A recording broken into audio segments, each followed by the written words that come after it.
Amphan ঘূর্ণিঝড়ে উড়ে গিয়েছিল স্কুলের ছাউনি। তারপর থেকে কেটে গিয়েছে প্রায় ২ বছর, কিন্তু এখনও সারানো হয়নি সেই স্কুলের ছাউনি।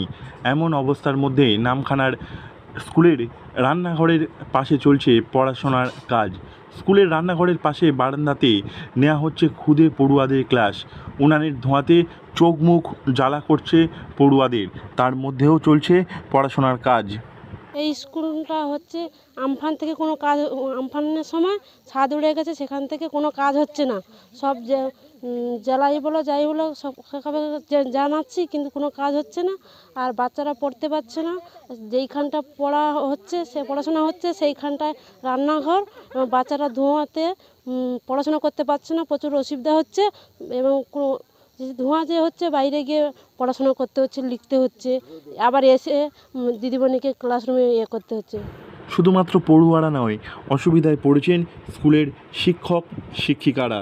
ঘটনায় দক্ষিণ ২৪ পরগনা জেলার নামখানা ব্লকের অন্তর্গত দারিকনগর ভিআই লেনিন এসএসকে স্কুলের শিক্ষিকা থেকে শুরু করে অভিভাবকদের অভিযোগ, আমফান ঘূর্ণিঝড়ের সময় ওই স্কুলের ছাদ উড়ে গিয়েছিল। তারপর থেকেই অকেজো হয়ে পড়েছে স্কুল গৃহ। সেই থেকে স্কুলের রান্নাঘরের বারান্দাতেই শিশু শ্রেণী থেকে চতুর্থ শ্রেণী পর্যন্ত পড়ুয়াদের বসিয়ে কোনো ক্রমে ক্লাস নেওয়া হচ্ছে। হয়েছিলাম এবং আমি জেলা পরিষদের অধ্যক্ষ হিসাবে আমি 15FC ফান্ডে আমি যাতে ওখানে একটা ছাদ দিয়ে দেওয়া যায় তার জন্য একটা ব্যবস্থা করেছিলাম।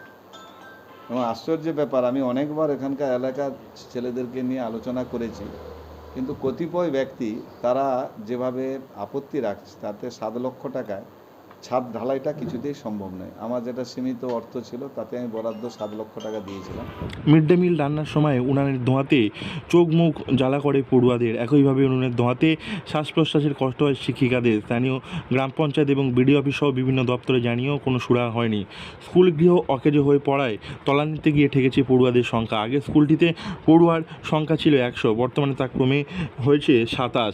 এভাবে চলতে থাকলে এই স্কুল আগামী কয়েক বছরের মধ্যে চিরতরে বন্ধ হয়ে যাবে বলে আশঙ্কা করছেন স্কুলের শিক্ষক শিক্ষিকা থেকে শুরু করে গ্রামবাসীরা। যদিও এই বিষয়ে দক্ষিণ ২৪ পরগনা জেলা পরিষদের সহ সভাধিপতি শ্রীমন্ত কুমার মালি জানান, জেলা পরিষদের অধ্যক্ষ থাকাকালীন তিনি স্কুলের ছাদ তৈরির জন্য ৭ লক্ষ টাকার একটি স্কিম তৈরি করেছিলেন, কিন্তু ওখানকার কিছু গ্রামবাসী সেই কাজ করতে দেয়নি। তাদের দাবি ছিল স্কুলটিতে কংক্রিটের ঢালাইয়ের ছাদ করে দিতে হবে, কিন্তু ৭ লক্ষ টাকার পাকাপোক্ত ছাদ নির্মাণ সম্ভব নয়।